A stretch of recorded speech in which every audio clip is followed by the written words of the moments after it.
And welcome back, everybody, once again to the PCS Summer Week number 6. Man, we had one day in the bank, some crazy results, and of course, today started off with a certified banger. We'll see if we got any more in store for us, but before we do that, I do want to give a wonderful shout out to our sponsor, CTBC Bank, because we are family after all. Now, Clement, are you ready to rock and roll for game number 2? We have got FAK Esports, who have been looking pretty darn hot lately, taking on MFT, who, well, not as much, but they have made a handful of changes. Absolutely, I'm looking at MFT, and this is a playoff team for sure, but they have not defeated anyone in the top 6 just yet. If they want to prove that they're contenders, this is the time to do it, as FAK Esports are, they're on the lower side of that top 6. They're going to be our 5th place team so far. That they are, although I think FAK Esports have been showing quite a lot of strength recently. I think their team fighting has definitely looked good. They've been rolling over lanes, which it's one thing to do against the bottom half of the bracket. They're doing it against other teams too, as they've been able to knock off some top squads in the last couple of weeks. I do think Pretender showed up against his team as well. Talking about PSG. Let's take a look at this team though, because YSKM definitely has made quite a splash up that top side. He's joined by Holo, Pretender, Eminem, and Carries. And this is a team that has quite a lot of star power, and they're flexing it. Absolutely. I have seen some weaknesses being shown yesterday, as they did find a comeback win versus newish team, but honestly, if you look at it, you kind of expect FAK Esports to have a much better showing there. I think the problem is that they have been going with compositions that do start out a little bit late sometimes. Yesterday we saw the Jack coming in from the top lane, Holo not going into that many tank champions here, and I would say the main problem for the team is they just don't have a frontline presence in a lot of these compositions. YSKM, if he goes in first, you're kind of wasting him as a player because he has to back out of the fight quite early on. Holo typically isn't playing the Poppies, or the Poppies are banned out, so we see a lot more Viegos coming out from him. And Carries is, he's kind of on and off as a main initiator, so that's the biggest problem for FAK Esports. That's, I think, their Achilles heel. We have seen a lot of teams just get better objective setup and force FAK Esports to walk into them, and then FAK Esports realize they have no one to take the damage. Yeah, a team that's going to be hoping to do just that is MetaFalcon team today. Taco665, Wen back in the mid lane, joined by Whale and Issue. And I guess the question is, can Wen win? Because there's had a couple of champions he's looked okay on. I'm a little concerned though, because as you said, they have not really been able to best any team in the top 6. FAK is maybe one of the more softball challenges that they could be thrown here. Technically true. FAK, of course, we're not talking down on them. The very strong team in their own right. There's just a lot of strong teams in the PCS. Let's be clear. Yeah. The big thing, of course, is Wen is coming back onto the roster over Home2 today. I have said this a couple times. In my mind, and in terms of the stats, Home2 is the much more consistent damage dealer, but Wen had an amazing game on Talia. And that is, I think, the big strength of MetaFalcon in this matchup is they have that tempo team composition between the Sivir and the Talia that they play. They played the rundown comp yesterday nearly to a win as well. So I feel like the angle of attack is pretty obvious here. Oh yeah, for sure. And now we are going to be comparing a couple of stats, because YSKM and Taco both had big splashes in their rookie splits, but this is not Taco's rookie split. He has definitely looked not nearly as clean, not nearly as killer as he did in spring, but YSKM is the absolute hotness. Look at those solo kills, 17. This guy is an absolute monster. I feel like you can just leave him. If you're FAK Esports, just let him be in the side lane. Let him do his thing. You don't need the 5v5. Just let him just win the game on the side lane. Taco has been really good in terms of the split pushing in his own right. We always talk about the 1v2 play versus PSG. However, I think that because the mid jungle is weaker on his team, he doesn't really get the time to develop as much. And in the laning phase, at least the last time we saw, Taco was actually crushed by YSKM. So we'll see if Taco has a better showing this time around. Taking a look at the ban pick, FAK Esports are pretty much aware of MFT's gig. They're going to try to run fast and play engage. So Talia and Kalista instantly on. Yeah, done their homework for sure. You have to expect this here for MFT. They banned the Yuumi, they banned the Xin Zhao. It's going to be interesting trying to hammer away at that bot lane, as I think that there has been some weaknesses shown, you said, especially on the carries side of things. MFT, you're going to have to look for an angle into this. Into the next ban. See if Frank keep going with the Poppy. Is actually banned by them, not by 665. Okay. So I think we're gonna have a fight with a lot of with a lot of like skirmishes going around here. Two of the major tank supports are already off the board. So no Poppy and no Xin Zhao. These are champions that we have typically seen paired with hyper carries to reset the fights. That's not going to happen here. So I do expect you know, a lot of close quarter combat, and I would love it if they pick that in. This too, I'm fine. Why is I mean, the Draven, I can see it. Hearts. I can see it for Eminem, but please, I won't get excited. I won't get excited. I'm excited. I'm excited. No. Yeah, there we go. There we go. Silence it up. It's been a big pretender champion. Wouldn't be too surprising if they wanted to pick this one up early. And they do. For sure. I would say this is a good takeaway against Wen as well. Also one of the few counters against a Gnar. So it could be possible that this is also a YSKM flex. And I think that's what Frank Esports are trying to do. They're trying to instill that seed of fear into MFT. And, you know, if MFT balk to it, then they can go for something different. I will also say that Urgot is a Taco champion. That was not a random flash. Yeah, I believe it. I mean, he's played Mordekaiser as well this split, and I was thinking for a second maybe we get something really spicy going on, but it's going to be the Viego pickup for 665. They'll start off in the jungle. Let's see what else they do. The standard answer, I think, is, you know, Sivir definitely really strong. Sivir, you roll around with the Ahri since top lane, the mid lane pick is somewhat locked in for Frank Esports. Get yourself a good reset comp. All three of these champions can help you chase down targets afterwards, and you just hope that you get a good start of the fight. A lot of times that just one kill is enough to snowball against a team. I would say it has a lot stronger player talent than yourself or MFT. For sure. I do like a good Sivir comp. Glad it's back in the meta. Wukong being hovered here for Holo. He has one game, one win on it already. It does give them a pretty beefy front line when they combine it up with this, the Alistar immediately being hovered for carries. It has been a champion in his wheelhouse for a while, and they will. So yeah, talk about some bruisers. Frank Esports, I like their answer to MFT's chase down reset comp. They're just saying, you know what? If you're going to target us, we're going to target you instead. And when we go at you, you can't kill us. We're too tanky. We have too much HP. They can pop the ultimate on the Alistar here. And it's a very good combo against Sivir. Sivir already low range. The spell shield doesn't really work against the WQ combo here. So Frank Esports, I think, you know, they are coming back with a composition that has the initiative themselves. MFT, on the other hand, like I said, gonna go with the Ahri reset.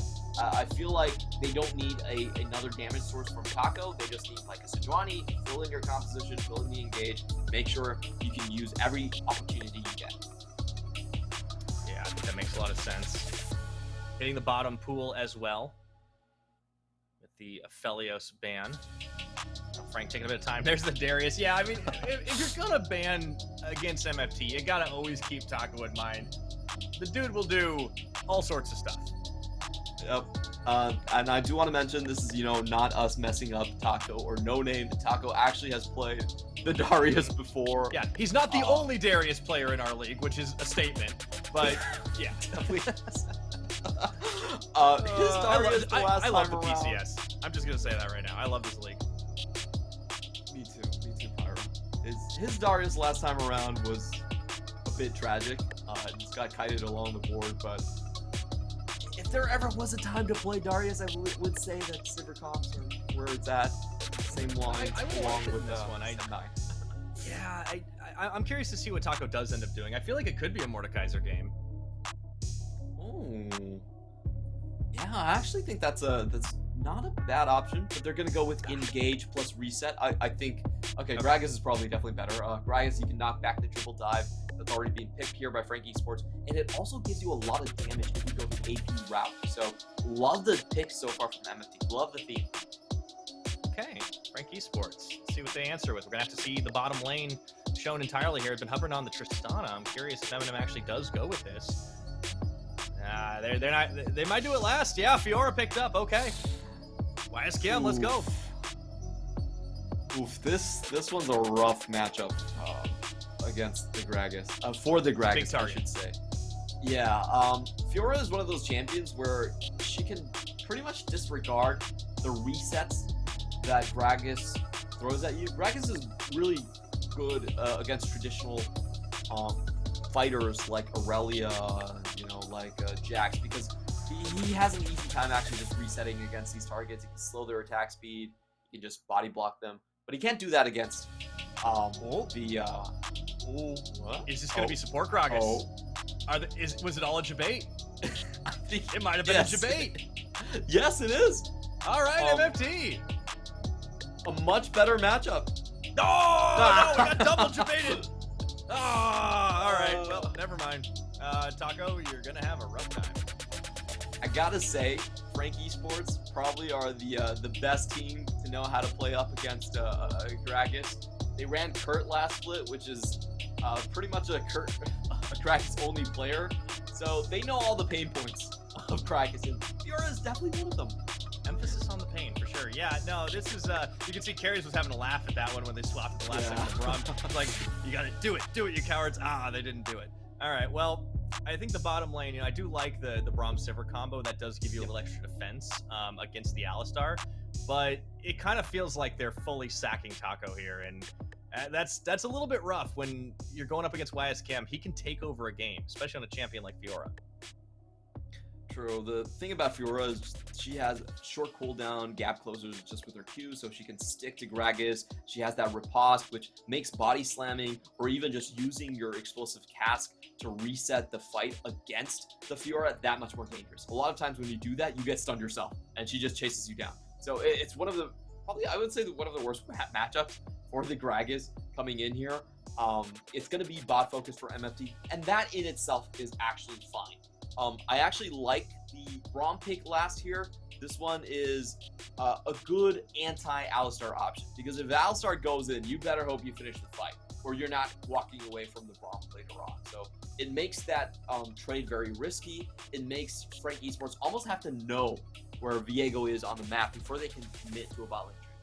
Yeah, I do like that everybody on Frank has got a dash, right? When you think about it, the Tristana, of course, don't be fooled by the rocket jump. She's not actually going up as designed by the code, because you can just get yoinked in by things like the Thresh Hook. You got a lot of good gap closes, a lot of good all-in potential here from the Frank Esports side. And this is a team that has very much improved on their team fighting in this split. The coordination is there. No longer the ragtag group brought together at the final hour. We'll see if they can etch another win in the column, or if Meta Falcon team can find a victory against a top 6 squad.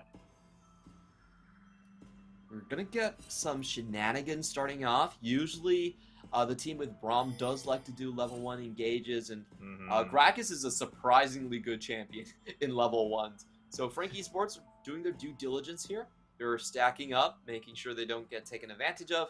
And on the other side for MFT, it seems like a rather chill game plan coming in from them. Oh no! Just as I say that issue, don't go.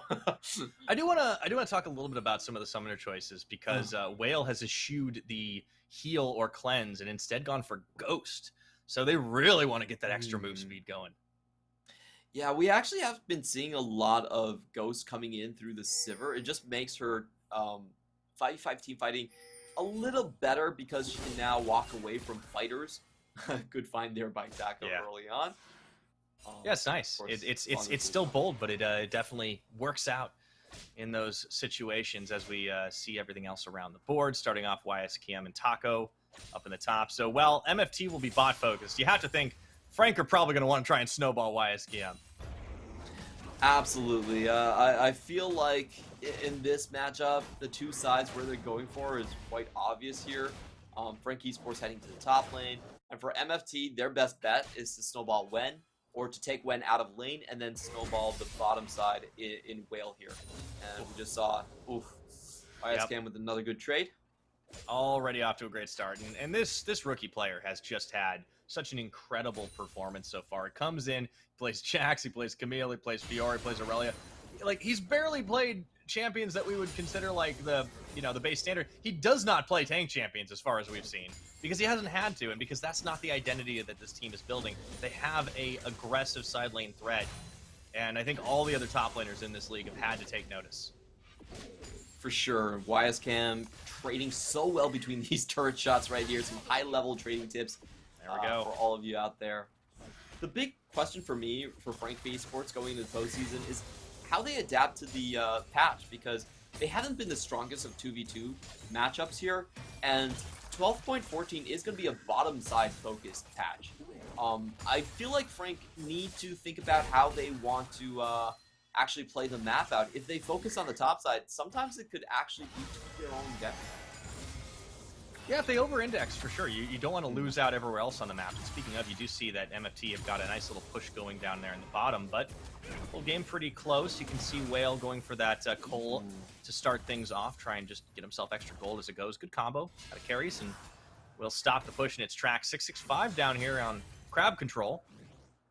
We'll see where he ends up making the first play. Level 4 on the Viego. Definitely a more passive Viego than somebody like a Kongye, but he does spot Holo out on Krug Camp. That's useful. And does know that he has the open track onto Pretender. Just going to zone him out while he heads for the double scuttle play here. So MFT 665 off to a pretty good start. And this is what we've been seeing from a lot of Wukongs is clear speed. Much slower on this patch. You know, you are paying a lot for that Cyclone. And MFT should be aware that, Wukong could be down here, so I don't think they're going to overcommit, and Karis does end up losing a lot of HP. Yeah, it was a nice safe trade for Whale, right? He could just throw the Ricochet and the Boomerang Blade out and just make sure that, all right, I don't have to actually change my positioning. I've still got a decent range on these attacks. YSCam actually gets traded on pretty well by Taco there. Still struggling a little bit in the farm game, but has been able to grab a lot back for himself, so kudos to this first strike Gragas. Yeah, is getting up the CS pretty nicely right here. He had a couple of good trades. I think the important thing is that he's just faking out YSKM on some of these, going forward and actually getting the body slam during the Q, which YSKM didn't anticipate. But Taco is in a rough spot here now. Yeah, he doesn't know it yet, although that ward might come in handy as he steps up, trying to pressure on YSKM. I think for both these teams too, this game's gonna be very interesting, right? Like Frank Esports in terms of the standings, they're sitting at 10-6 right now. They, in theory, could move up. So this game is very, very important to try and break up into the higher edge of the bracket. But of course, J-Team having won already today is gonna make that harder. For Meta Falcon Team, the best they can really do is 7th. And I don't think that's really gonna matter to them. I think it's really just about ironing out the bugs, the kinks that they've had. Getting ready for playoffs, because it's going to be on them to prove that they're better than the last seed, if you will. That's why I think they are running WED today, is just to try out how far you can go. I think everyone pretty much can tell Home 2 is likely the player that they're going to commit to in the postseason. We saw some great Silas play for him. MFT doing a small invade. Don't think much is going to come out of it. Just keep them down. Yeah, I just want to finish up your point right there, is that if you're starting on the lower bracket, you can't really decide who drops down from the upper bracket anyway. So I think you can make a great observation that for MFT, this game is really about testing things rather than so much about the actual implications on standings. Yeah, and that does mean a little bit of pressure's off, right? So if you lose this game, you're not favored necessarily. You can kind of just try and play for the best that you've strategized for here. As Dragon has started off, MFT, they have the inside track. Frank gonna try and collapse on this. Let's see if they can get the smite down before it all happens. Pretender steals the ultimate. Here comes Carries. There's the combo. They do take the Dragon. It's actually stolen by Holo. And Frank, they just smell an opportunity and immediately get cooking. 1 Dragon, 1 kill over to them. Beautiful chase down coming in from this side, and I think the target selection here was beautiful as well, because they go for 665 right off the bat. That's the champion you want to focus, because he's the one with the most impactful resets there. Good target focus. They go in with the Alistar. MFT can't really respond to the Alistar. They have to wait until the rest of the members come up. Just get massively punished. And yeah, I feel like this changes the bot lane the most here, as we do see Eminem already off to a good CS start. We're gonna watch this again. Carries preemptively charges up onto the E, goes in, gets the stun. They get the reset on 665, the most important member in these early team fights, and they also find the Drake there as well. Yeah, and taking him out first means that they don't have the Smite MFT. They were like inches away from getting it, but really nice play. Carries, we have talked about as a player that, sometimes hasn't always been on the same page. This time, he sets it up brilliantly with the headbutt pulverize combo into the flash as well. That's how you play an Alistar. And Frank were just so good in that skirmish. It's something they've really, really developed over the course of the split. The objective fighting. I just feel like it's so funny that today all the highlight support plays have come from people that did not start their careers as supports. So, Karis, you know what? Fallbacks are okay too. Yeah, he used to play AD carry position, which is, much closer to support. I definitely feel like AD carries understand support probably the most compared to top laners or junglers. But it's an interesting trend that we see quite often in professional League of Legends. It's that support is very much about experience. A lot of it is about shot calling. It's less mechanically demanding in most situations. So we usually see, as the league develops, more and more sort of veteran players move over to the support role. Now we have Caspiel, K2, and Enzo all playing that way. Yeah, and it's been good to see them really find a home on these squads, and especially when paired up with a lot of like hot shot AD carries too. I mean, in Carries' case, it has Eminem, who has just an incredible upside, and I think being able to unleash that, being able to unlock that is very, very important. Not the only carry on the team, obviously Pretender and YSCam still making a very big claim to that role, but that's the nice thing a good support can do, is you can always try and snowball somebody. It doesn't have to be your lane partner.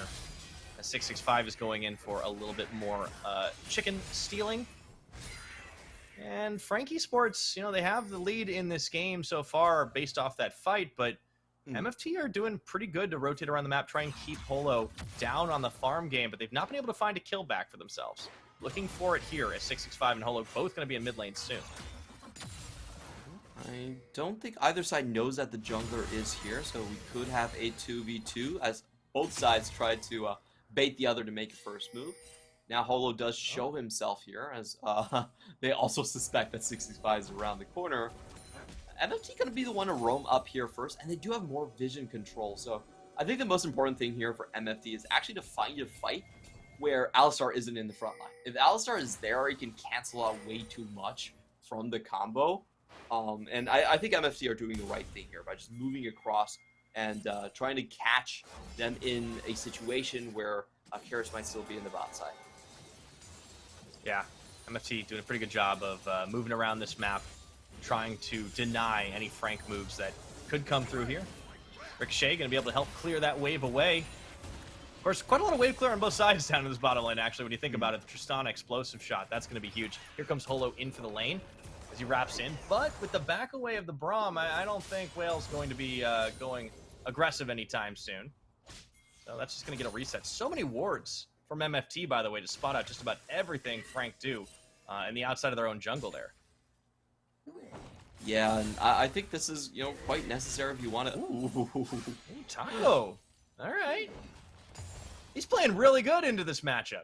Yeah, I'm actually, honestly, quite surprised that he's able to get this much done. Getting a lot of Qs onto YSKM here, very unexpectedly. But I will say this is still a matchup where the further it goes, the more you expect the Fiora to eventually come out.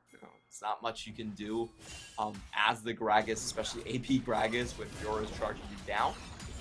So I think, MFT are playing on a bit of a timer. Right? There's going to be a time where Fiora just becomes too difficult to deal with, and MFT do need to snowball this Ahri Viego combo. That they do. Also, Dragon live again here, and a potential bot lane play could be coming through. 665 on this Viego, waiting in the brush, but Eminem and Carey is playing pretty safe on the side. Both teams actually playing a little more cautiously in this game as they see the possibility for a fight not on their own terms, and they kind of just opt to back out. Frank have been winning the objective war, though, as they got that Herald, one charge down the mid, and of course the Dragon in the fight. Pretender, he does go in here, dodges the charm, nicely done. Wen having a hard time dealing with them. as that Chain Lash comes out. Stolen the Spirit Rush, doesn't use it. So something very important that just happened was we did have WiseCam going straight back to lane. So it looks like Frank Esports are content with just holding onto the lanes and only reacting to objectives when MFT goes for them. I think this is actually quite a smart move. If they go in preemptively, it's much easier for MFT to find the team fight of their choice here. And you know, it does give WiseCam obviously more time to just kind of farm out and get that monster Fiora status. Yeah, I think Frank know that they have time on their side. They can just play around with it. Mythic complete, of course. You know, you got that Divine Sunder coming through already. WiseCam, it does feel like it's only a matter of time before he starts to try and make those plays. And there goes the grand challenge into the riposte. And yeah, Taco knows his days may be numbered. WiseCam going forward, and he pops the Fat Man. Now MFT gonna try and get a dragon off the back of this. 3-man. Smite down, but the headbutt hold combo, exhaust on Holo, but it's not gonna slow him down as the rest of MFT come way too late to try and make the play when and Whale scattered. And Frank Esports 3 kills unanswered across the map. Dragon does go to Meta Falcon team, but that's a consolation prize. I feel like that I was getting deja vu. MFT once again with their positioning give Alistar such a good engage. Everyone gets knocked up. We have Pretender closing up from the top side as well. And I just feel like Frank Esports read them like a book. They're waiting for MFT to go into the Dragon Pit themselves, start it themselves, you know, pull them out of position. And this is not the strength of MFT. MFT do not have good opportunities as just front to back. We will watch this WiseCam play. Of course, it did start with Taco missing both abilities right here. That was what I was talking about in the Fiora versus Dragons match. Very easy for Fiora to actually just cancel out the ultimate. And just watch this one. You know, MFT, what they need to understand is with the composition they have, their best win scenario is not front-to-back team fight in front of River. They actually want to catch people as they funnel into River. They have to, the way they should be playing is hard push through mid and then try to transfer to bot. I think that's a much better strategy. Instead, both times when they have grouped up in front of the Drake, they have given carries dream opportunities for engages. Oh yeah, WiseCam, speaking of dream opportunities, I think he sees another chance there. Oh immediately. no. 1, 2, 3, 4. Taco, he throws out the big barrel. WiseCam dodges to the edge of it and doesn't get the kill this time. But he certainly scares the living daylights out of his opponent, and I think we are in for a WiseCam storm coming up soon. It was bound to happen, but you gotta love how cleanly WiseCam played that. He dodged the W, he dodged the E, he wasn't touched by the R coming in from Taco. So, I don't know what to tell you, but Taco essentially is playing with one ability against WiseCam, against the 4. Okay, good stun up into the wall, but WiseCam, he's able to dodge up for taking too many more dashes back in once again. Ooh, man, gotta watch those vitals proc, and yeah, he just is so brilliant watching this guy play. Holo getting that uncontested Rift Herald does mean they probably will just go ahead and take this tower. What I think MFT needs to do... Oh, well. Whoa, I thought we were getting full on in, but they don't full send it. They go back. Nice combo there. The headbutt pull this time onto Issue. Tower drops up top, and with the Holo's help, that's going to be all she wrote. 665 coming down to the bottom, but yeah, Clement, I think, yeah, Taco's, he's having a hard time, and as we were expecting. Yeah, I think the play that MFT should have gone for was they should have preemptively roamed Taco to the bot lane for a big Drake fight earlier rather than later. Because, you know, losing to a Fiora like this, it doesn't really matter about the ID. It doesn't really matter about how well you play it on the side of Dragons. This is almost bound to happen. Uh-oh, heartbreak. He moves out. Okay, does get away. Carries has been hunting. I think he saw what Enzo was doing last time and said, you know what? I can also be a fantastic role swap support. Absolutely. Make those plays.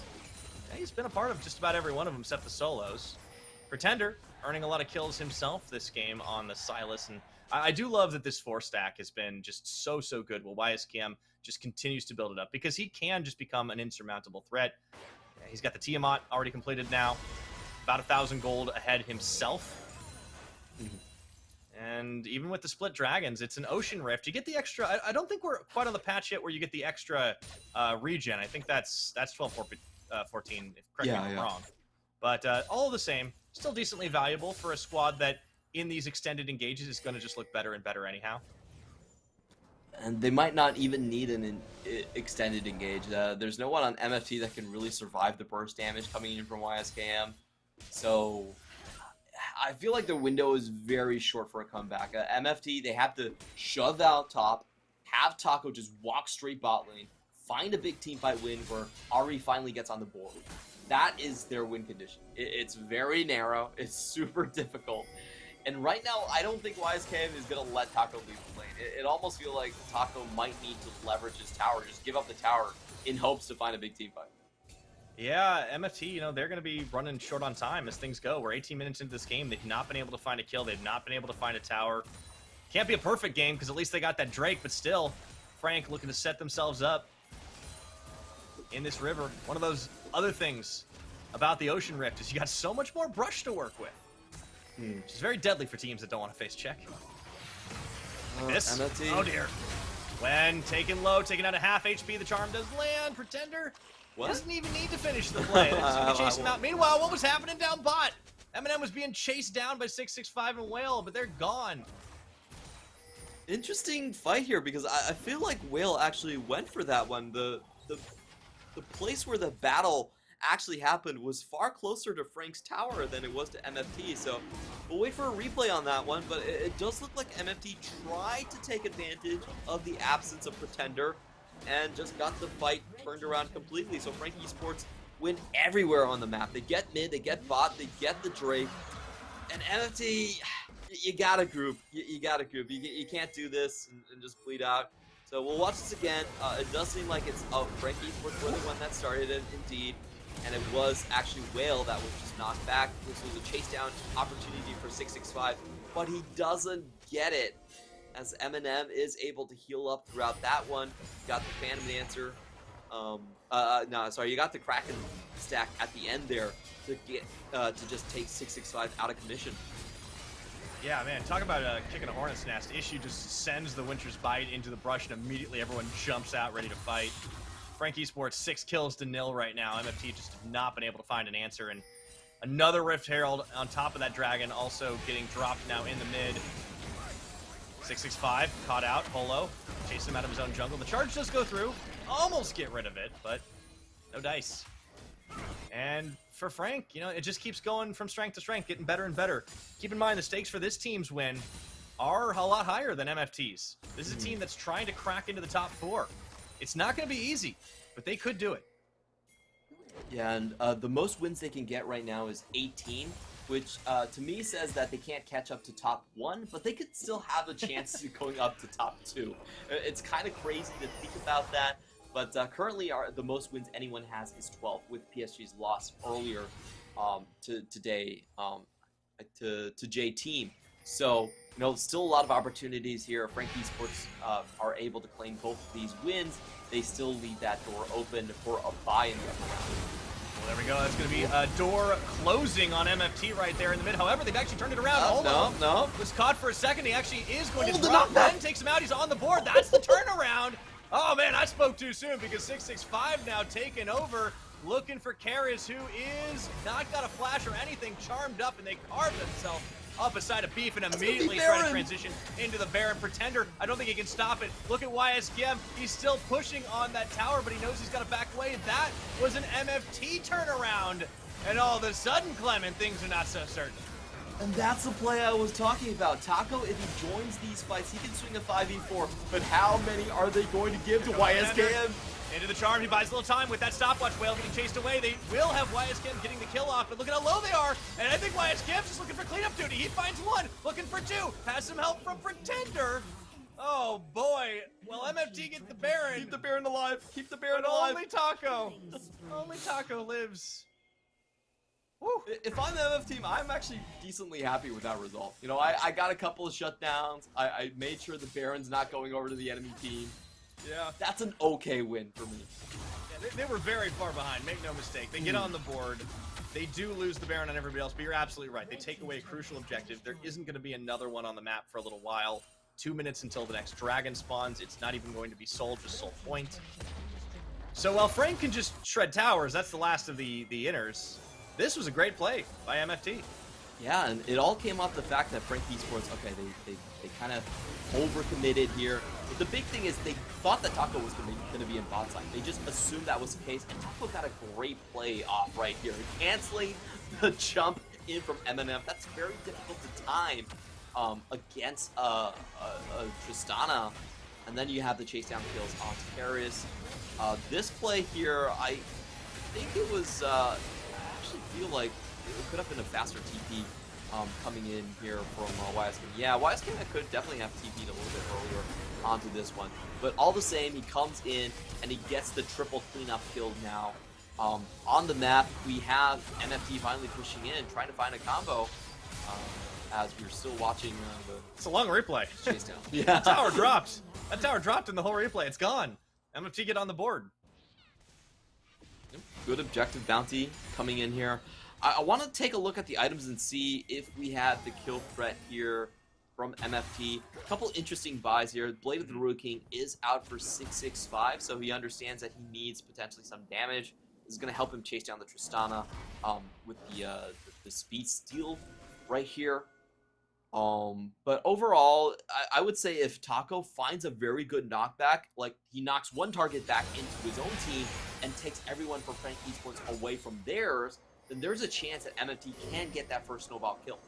Yeah, he's just started to group at this point. I think this is what they need because they need to force YSKM to not be on the side lanes to try and react. And Fiora's going to be much more comfortable when she's solo pushing. However, here's the 5v5. Dragon about to come up here. Frank securing that one. They can do it pretty quickly and get themselves onto soul point. Pretender steals the Gragas ultimate. And MFT are backing off. I don't know if they can fully contest this right now, but they do have all of their tools available.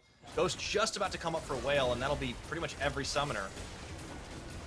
They can try to catch someone out here, but Karis 2 is not spotted. It's going to be the big barrel carries. He's trying to get the interrupted issue forced away. Whale does stay alive. Here's the second win effort. Do they have enough on the MFT side? No, they get knocked up by the Cyclone into the exhaust. Doesn't matter. Do they have the damage? Eminem takes out issue. Right back into the fight looking for Taco. He's got that explosive charge on his head. Holo wants to find one more if he can, and he goes for the bop and does manage to pop the Gragas. So, with pushing Pretender now on the bottom side, only Wen and Whale to try and defend, and I don't think that's going to end too well for him. They should still be able to hold off this wave. Both of those champions have the wave clear. MFT actually were very close in that fight. I actually felt like Karis probably overextended there. Wasn't a lot of follow-up and a good job by Taco to reset the fight. But at the end, Frank still just kind of smacked them with how tanky and how far ahead they actually were. They were able to survive the resets and take down issue right here. So we'll watch this first. The first two ultimates going down here. Whale actually finds a good position to deal damage, and Frank Esports has to walk down into a choke here. But the key thing for me here is that Karis was actually able to re-engage on that one, and just how tanky Pretender was. Pretender with the Crown of the Shattered Queen, not dying off the initial burst, is able to help them just get back into position despite them taking a lot of damage from Whale. Yeah, Pretender's been good this game for sure, and has himself a surprising amount of damage too. He does go into the Magi Soul Stealer, 10 stacks on that right now. I believe he just completed it off the Dark Seal. But yeah, like he's a threat. The Fiora's a threat. That's 2 4-4s. You don't often see 2 4-4s in the same game. I know it's just a number, but like, death's not found. MFT are going to have a hard time breaking through both of them, and not to mention, even Holo has been stepping it up, and he's got the Divine Sunder into the Chempunk Chainsword. There's a lot of damage coming out of this Frank lineup. It's not just Tristana. So I think what we saw here from MFT is they almost need to use the explosive cast offensively. I think we see Taco grouping up here, and this is a good opportunity. They do find themselves a potential chance for a 5v4, but they split off to defend once more, and that's going to give Frank Esports a lot of time. I feel like the correct play here for MFT is you got to rush the top side. You got to take Taco there, get the explosive cast, get one reset, rush it in, and throw the hard decisions over to Frank Esports. They pulled the trigger too late. Yeah, I think they're just going to slowly watch their base get evaporated here. That's going to be another inhibitor. The last one, they're down to 2 Nexus turrets, not even at 100%. Trying to turtle it out. 27 minutes into this game, but Frank, they've got their eyes set on the prize, a better playoff seed if they can make it. This is going to be the last-ditch effort. MetaFalcon team, not going to have an opening, not going to have an opportunity. Baron's live in about 5 seconds. I think Frank can take this pretty much with impunity. I would say that We'll this be playing later today. Very safe play coming in from Frank. I wouldn't mind hanging around and just finishing off the game, but they know they have a shot at just getting top 2 in the PCS. They're going to cross all their I's, dot all their I's, cross all their T's, get the Baron right here. I mean, if you want to cross some I's and dot T's instead, like, who am I to judge? Handwriting, we use computers. We are a more advanced stage, Clement. I got doctor's handwriting, so oh, yeah, really? That's cool. I could terrible. never write cursive or read it, really. Me neither. Been on the internet all my life. If you have no idea what we're talking about, by the way, this is just like, this is holdover, like, boomer stuff, so it's okay. Hopefully you never have to deal with it in your life. 28 minutes of the clock. Yeah. We're going back. I just wonder how many of our viewers have actually, like, changed ink on a pen. I almost think that... Oh yeah, it might be going a little far. I feel like writing is still, it does still happen, but I think cursive. I don't know. Tell us, chat. Have you ever had to learn cursive? Is it a thing where you are? When you are? I'd love to know. But one thing we will be doing, and writing it out pretty soon, I think, will be the end of this game. Frank Esports looking to close things. Like they have such a massive gold lead. They have the Baron buff. They're going to teleport YSKM in. Sorcerer Elixir being bought by Wen, so he's preparing for the magical comeback. This is it. MFT Miracle. Here we go. They would need to. This is the last-ditch effort, trying to keep those waves clear. They do have a Sivir, so it isn't as bad as it could be. Frank Esports not presenting a target. Party cask stolen by Pretender. YSKM taking one tower shot. 665 goes in. They trade just a little bit, but we gotta be careful. There's gonna be that barrel used and Wen gets knocked, but they actually are able to defend him as he rushes back to the fountain. But the Nexus turret is gonna go low here. Frank just methodical, getting the double knockup into Holo, and they're just gonna keep layering the CC on, but do they have the damage to finish it? Holo, his clone tanks all that deep, so they just don't have it. Eminem, he's able to hop away. Taco has to go gold, gonna get popped, and now it's MFT losing everything. Just under 30 minutes, they couldn't keep it together as Frank Esports closed the door. What a clean game from Frank Esports coming in here. Great team fight punishes. I think they understood when and where to strike a lot better than MFT. MFT, to me, they drafted a workable composition. I don't think the draft was all that bad. It was a given that Gragas was going to lose that top lane. No real doubts in my mind. However, the way they piloted this composition, I think left a lot to be desired. We saw the big turning points both times were when MFT were on the objectives and they get caught out by the Alistar engage. If you're running this composition with almost no tankiness, you're always the one that needs to be dealing the first strike. You always need to find that first kill in order for this reset composition to work, and they just never played that way. I felt like they put themselves into so many bad positions, and Frank Esports were happy to just swoop in and pick up the pieces here. Another thing I would note about this composition is I feel like the Gragas was drafted a little bit too early. It's the red side 4th pick. They could have waited and given Taco a much better matchup. Instead, they kind of conceded the fact that, Taco versus YSKM didn't go very well the last time. So they just kind of threw in the Gragas, which admittedly is probably the best fit for their current composition. But it just meant that they were playing against the clock the entire time. I do think in the 1v1, up until the solo kill, it really wasn't bad actually for Taco. I think he held on quite a long time, but obviously, as you were saying, the game just very quickly got out of hand for him once the Fiora had all of her tools available. And kudos to the Gragas for not giving up too many more kills, but he still just lost pressure and lost so much, and I think they needed to rotate a lot faster. That was definitely the issue with this MFT squad. You talked about execution compared to draft, where they tend to draft pretty good and pretty interesting compositions. Mm-hmm. This is the same story as in the spring split, but now they're just facing stiffer competition.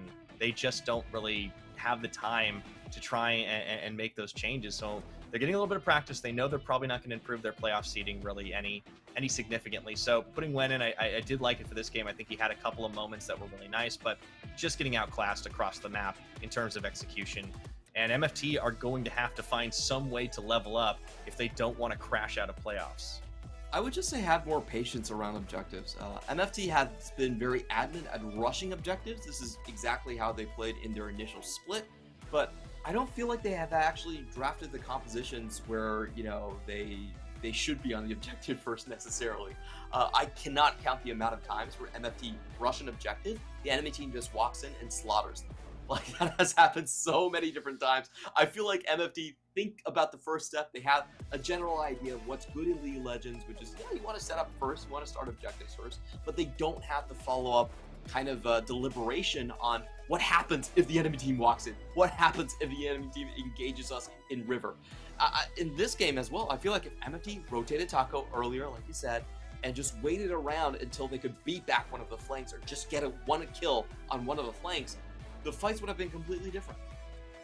Yeah, that may have changed quite a lot as well, and it might have forced more of a response out of Frank. That Fiora on the side lane might have been called down to try and help defend a bit more. Oh, there's a lot of what ifs, right? And I think that's the thing is that MFT, it's not a situation where there's just they have no chances, right? Like it's never.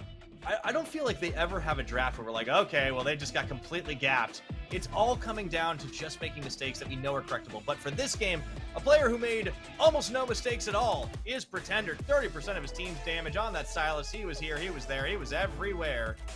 And he was flexing on Wen in the mid lane and stealing ults and having a great time too. Pyra, you know what? If you read his hand gestures, he's telling you where Frankie's is going to end up. He's going to go second into the postseason. Well, are you sure that's second, or are you sure it's 4? Because there are 4 fingers. That's all I'm saying. I think 4th is actually pretty attainable. He's saying number 2 twice. That's okay. So they're going to play second, and then they're going to get second in the split. I mean, you're the Pretender speaker. Just second regular. Okay. I mean, it's possible. All the seeds are up for grabs. It's such an interesting split. Like, especially with PSG dropping a handful of games here, we're seeing so many opportunities for other teams to rise up. I cannot wait to see what happens. And really, for Pretender, what a well-earned MVP. Beautiful stuff. I love the close-in that he was doing. And the funny thing is, he was actually taking a lot of Ahri ultimates just to chase back into the back line and make sure he gets the kill. That was actually really fun to watch. If you thought Sylas with 3 dashes was annoying enough, well, you have you now have a Sylas with 11 dashes. So there you go. Absolutely. Well, that is game 2 in the books. We're going on cooldown. When we come back, Deep Cross Gaming take on Duish. Don't want to miss it.